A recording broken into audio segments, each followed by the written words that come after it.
বন্ধুরা, চলো বাড়ি তৈরি করা যাক। তো আজকে দেখাবো কিভাবে একটা বাড়ি তৈরি করতে হয়। তো চলো বাড়ির কাজ শুরু করে দেই। এই যে দেখো, আমি সিমেন্ট আর বালু সব কিছু এনে সিমেন্ট তৈরি করে ফেলেছি। এখন হচ্ছে চারপাশে দেয়াল দিয়ে দিচ্ছি।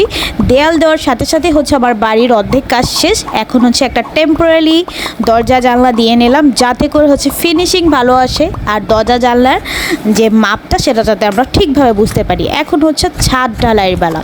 তো দেখো, আমি ছাদটা ঢালাই দিয়ে দিচ্ছি, সুন্দর করে হচ্ছে ছাদটা কিন্তু ঢালাই দিচ্ছি, কত সুন্দর হয়েছে দেখেছো। তারপরে হচ্ছে গিয়ে আমি এই যে ঢালাইটা শুকিয়ে গিয়েছে, এখন আমি সব কিছু খুলে ফেললাম।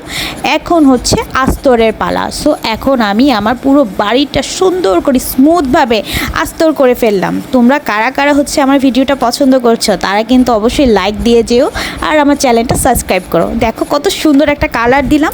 এবার দরজা জানালা লাগালাম। এবার হচ্ছে আমার ঢুকার পালা। টানটানা।